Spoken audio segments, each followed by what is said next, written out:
السلام عليكم ومرحبا بكم في قناه طبخ ليلى. ان شاء الله في هذا الفيديو غادي يكون الجزء الثالث من سلسله تحضيرات رمضان، واللي غادي نخصو ان شاء الله هذه المره في الاحتفاظ بالفواكه وطريقه التجميد ديالها، كذلك تحضير مركز الحامض والليمون. كنتمنى هذا الفيديو هذا ينال اعجابكم، خليكم معايا.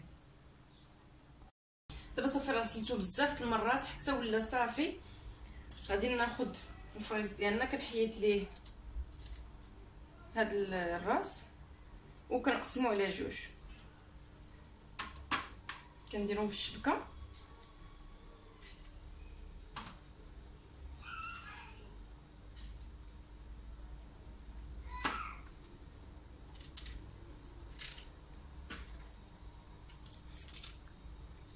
كتقلبوا ضروري تقلبوا هنا لداخل، حيت بعض المرات تلقاو فيه شي حشرات، من الاحسن تقلبوا لداخل. صافي دابا من بعد ما قطعت الفريز كامل غادي ناخذ هاد البلاستيكات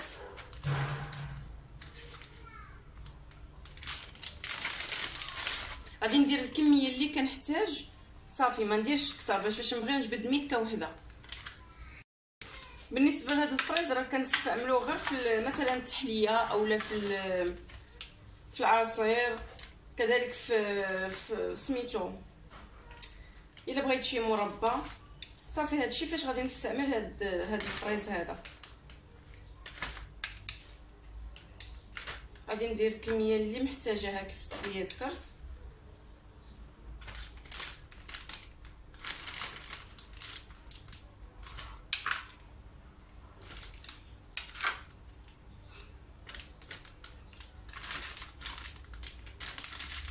بالنسبه للعصير غادي نحتاج غير هاد الكميه.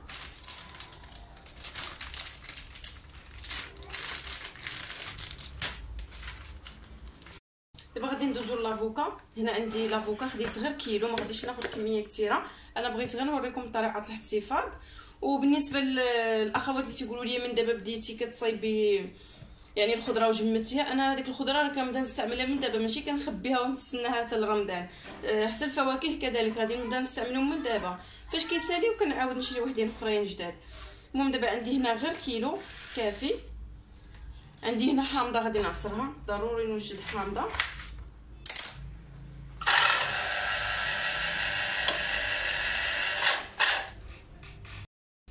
صافي دابا وجدت الحامض عصرته. غادي ناخذ لافوكا دائما تختاروها تكون كهله، الا كانت خضره كتخليوها برا الثلاجه حتى كتكحل، حيت الا درتوها هكاك في العصير كتجي ماره.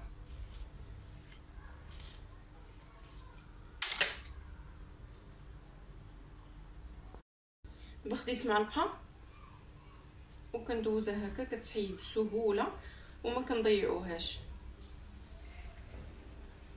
كتشوفوا. غادي نقسمها على زوج.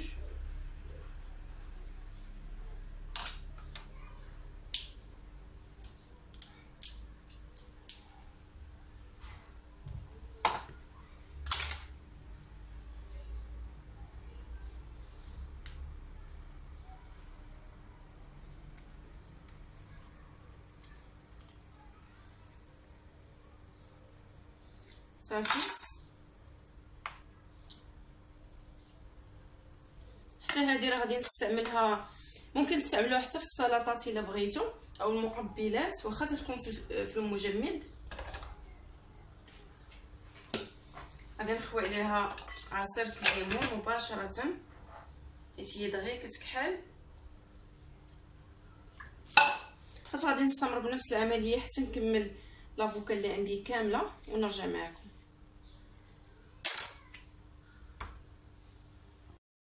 صافي انا دابا بالنسبه لهاد القشور راه ممكن تستعملوها، كديروها اللوجه زوينه للبشره، بالاخص البشره الجافه مزيانه ليها. صافي هادشي غادي نحيدو. غادي ناخذ هنا، غادي نزيد شويه ديال الحامض. غادي ناخذ بلاستيكه غذائيه وكندير فيها الكميه اللي بغيت. الا بغيتو ديروا كميه كثيره في بلاستيكه وحده كتشدوا هاد لافوكا وكتسرحوها في شي بلاطو، كتدخلوها المجمد حتى كتجمد وكديروها كلها في بلاستيكه وحده كيبقاو ما كيتلاصقوش مع بعضياتهم. غادي نقسمها على زوج.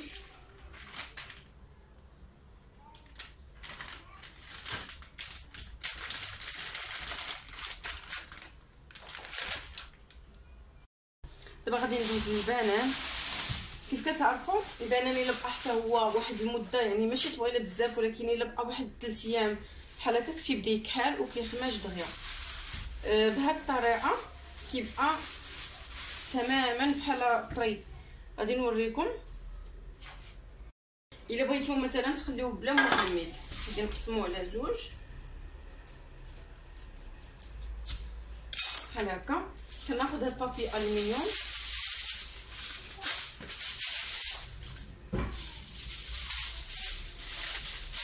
وكنديرو في الراس ديالو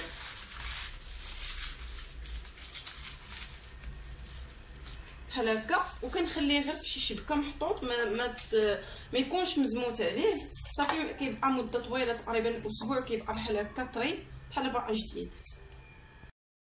اما الا بغيتو ديروه في المجمد غادي ناخذ البنان نغسلوه هو الاول. الا بغيتو ديروه بهذيك الطريقه بلا غسيل، دابا غادي نمشي نغسل البنان ونرجع. غادي نقشرو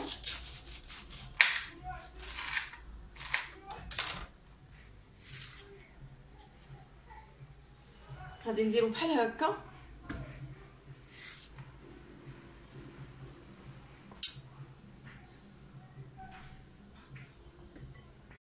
غادي ندير عليه شويه ديال الحامض معصور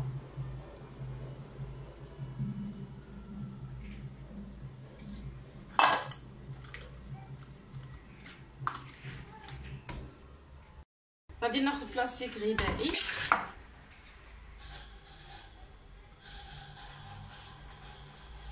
كيف كتشوفوا. غادي ناخذ كل بنانه بوحدها وكنلويها بهذه الطريقه.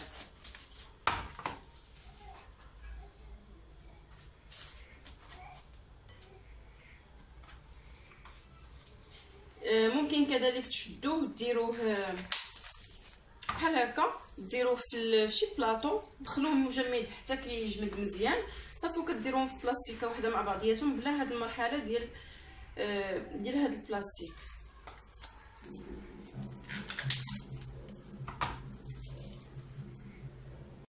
دابا غادي ناخذ بلاستيكه وغادي نحط البنان ديالنا.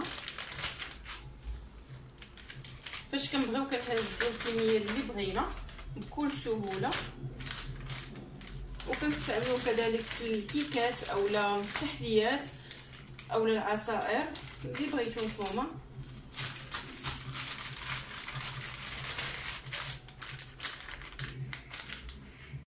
دابا غادي ندوز للبعويد او الاجاص. غسلته حتى هو. دائما كنغسل بالقطيرات ديال الخل. درت النص ديالو النص غادي نخليه هكا طري ناكلوه، وهذا غادي نديرو خصيصه لشي عصير الا بغيتو، حيت الا كانت كميه كثيره راه دغيا كتخسر. من الاحسن اننا نستغلوها بحال هكا.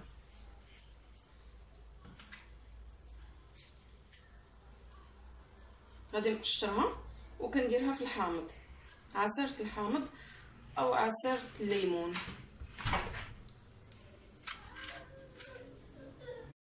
صافي دابا من بعد ما كملت البعويد ديالي غادي نديروه في بلاستيك غذائي.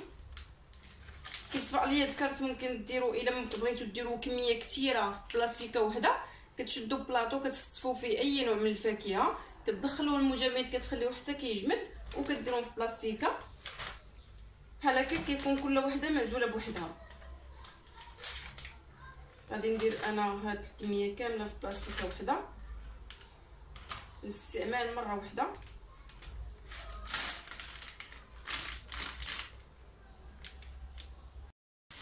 بالنسبه للمزاح كنفضل انني ما نحتفظش به في المجمد، حيت فاش كتحتفظوا به في المجمد فاش كتبغوا طحنوه ما كيطحنش، كيكون بحال لاوي. واخا كديروا الماء ما كيطحنش مزيان، كيبقاو طريفات قاصحين.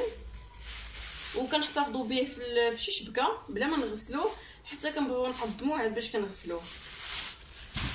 غادي نوريكم دابا الاجاص عفوا الاناناس. حتى هو كيفاش ممكن نحتفظوا به. غادي نحيد ليه هذا الراس، ناخذ شي موس يكون ماضي كنحيد ليه التحت ديالو.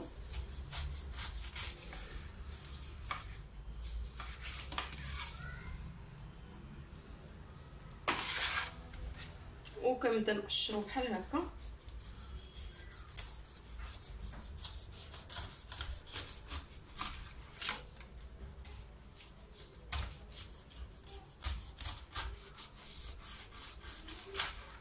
كيف كتشوفوا غادي نستمر بنفس العمليه. صافي دابا راه قطعتو، يعني قشرتو مزيان، غادي نقطعهم دوائر.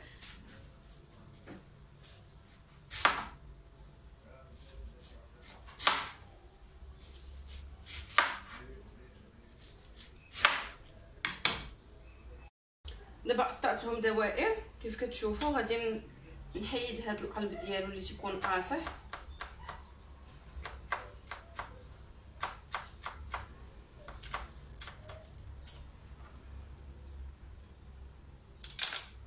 كنحصل على دوائر بهذا الشكل. ممكن نزينوا بهم طورطات، ممكن نديروهم عصير، كيف ما بغيتو. غادي نديرهم حتى هما في شويه الحامض. نستعمل الموس الصغير. صافي غادي نكمل بنفس العمليه. كيف شفتوا راه طريقه تقطيع الاناناس سهله.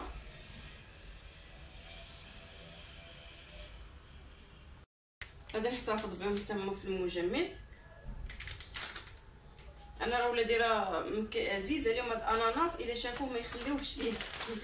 وانا كيعجبني في العصير، كيجي زوين بزاف، بالاخص الا طحنتوه مع الليمون كيجي زوين. وغادي ندير لكم دابا في هذا الفيديو نفسه، غادي ندير لكم مركز ديال الليمون والحامض. الليمون كنطحنوه معاه كيجي غزال.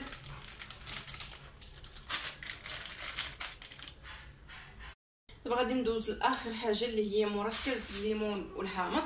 هنا عندي 2 كيلو ديال الليمون و2 كيلو ديال الحامض، بجوجهم جامدين كيف كتشوفوا.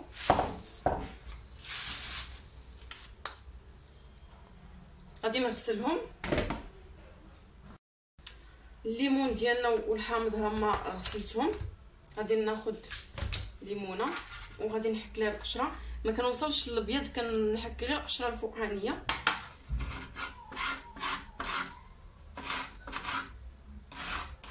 بهذه الطريقه ممكن ديروا حتى اي ليمون، يعني الليمون فاش تبغيو تاكلوه خذوا ليه القشره ديالو بحال هكا الفوقانيه وباش وديروها في شي سوبيره، احتفظوا بها في المجمد. كتبداو تنكهوا بها الحلوه او الكيكه، كتكون دائما متوفره عندكم.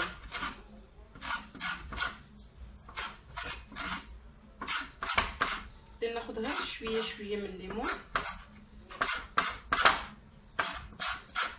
كيف كتشوفوا.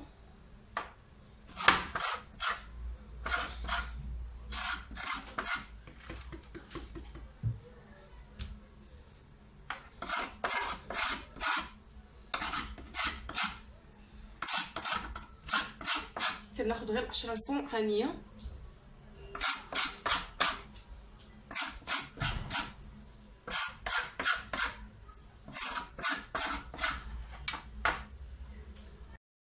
من بعد ما كنحكهم كاملين كناخذوا بحال هكا الليمون او الحامض، كنحيدوا ليه هذيك القشره البيضاء. هاد القشره البيضاء هي اللي كتخلي العصير ديالنا يجي مار كيف كتشوفوا بسهوله كتحيد.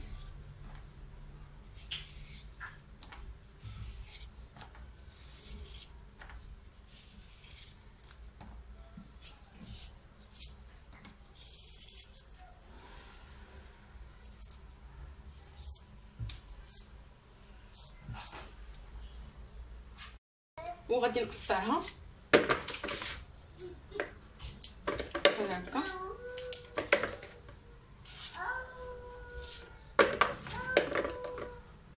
نفس الطريقه غادي ندير الليمون.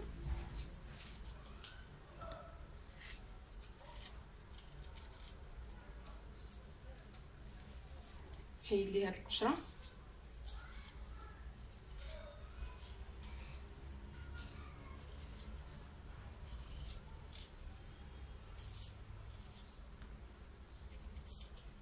كيف شفتوا ان هذا العصير نفس اللي درت لكم في واحد الفيديو قبل، غير انا خديت ديك الساعه كناخذ ليمونه وحامضه وكنديرهم ديريكت عصير، يعني كيكونوا في المجمد ديريكت كنشدهم كنديرهم العصير.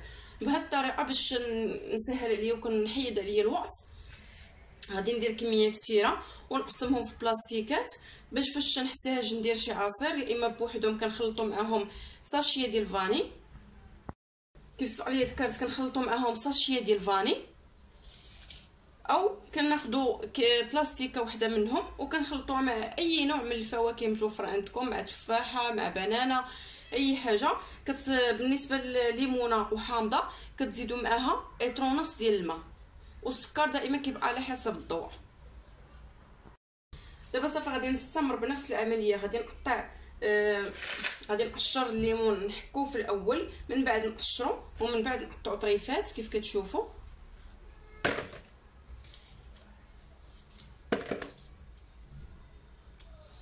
حتى نكمل الكميه اللي عندي كامله ونرجع معكم نوريكم كيفاش غادي ندير ليه من بعد. الا بان لكم شي عظم بحال هكا تحيدوه. الليمون ديالي كملته كامل هو والحامض. هنا راه ما خديتش القشره ديال الليمون والحامض كامله، خديت غير شويه. غادي نخلطهم مع الليمون.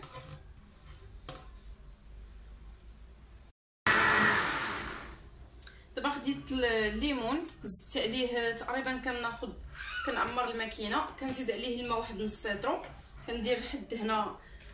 غادي نوريكم الكميه اللي كندير تقريبا قد هكا، قد جوج يعني ليمونه وحامضه، كل ليمونه وحامضه فيها نص لتر ديال الماء.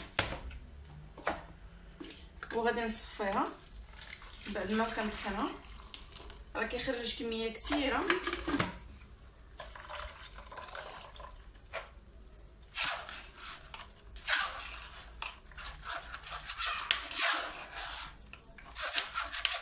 غادي نعاود لكم المقادير. عندي 2 كيلو ديال الليمون، 2 كيلو ديال الحامض والماء. كنديروا كل ليمونه وحامضه كنديروا معها نص لتر ديال الماء. كتشوفوا كندير هكا حتى كنتاكد ان الماء ما بقاش نهائيا. صافي هذا غادي نرميه.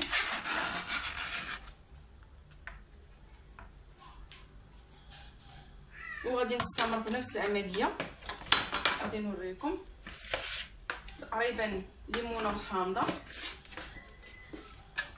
بالقشره.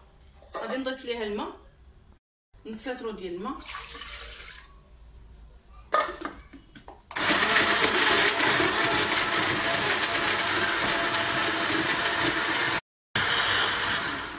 صافي هو طحن مزيان. الا بغيتو تضيفوا السكر في هذه المرحله ماشي مشكل، انا غادي كنفضل نخليه هكا حتى كنبغي نحضرو عاد نضيف السكر على حسب الذوق دائما. صافي غادي نستمر بنفس العمليه حتى نكمل الليمون اللي عندي.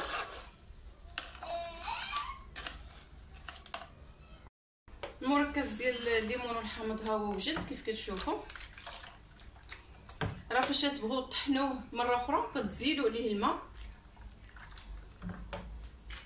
غادي ندير بلاستيكات، ممكن ديروهم في سوبيرات صغار. غادي نوريكم كيف ممكن ديروهم في سوبيرات بحال هادو. بحال هادي دابا وحده غتزيدوا معاها اطروت الماء، كتحتفظوا بهم في المجمد. تما حتى جيتوهم تجبدوهم مباشره ديريكت كطحنوهم وهما جامدين بلا ما تسناو حتى يذوبوا.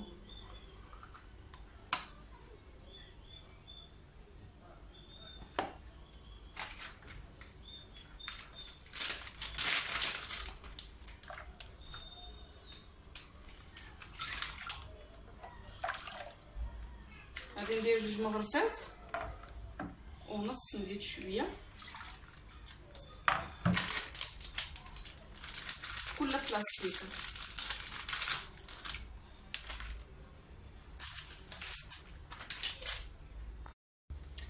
دابا صافي عمرت كاع ديك البلاستيكات، عمرت هاد السوبيرات كيف كتشوفوا. غادي ناخذ كميه من العصير ديالنا، غادي نطحنو باش نوريكم كيف كنصايبو. يا اما كديروه هكا بوحدو. غادي ندير 3 ديال المغارب، كنزيد واحد اطرو الماء، كنزيد اطرو ديال الماء. ممكن كيف سبق ليا ذكرت تزيدوا غير فاني اولا كتخليوه هكا كتزيدوا غير السكر. انا غادي نزيد فاني، بنانه وبعويده.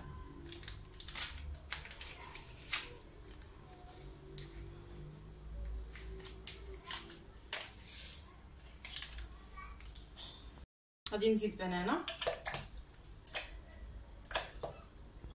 البعويد كنقشرو. ممكن ديروه بحال تجبدوه من المجمد الا كان جامد وديروه مباشره.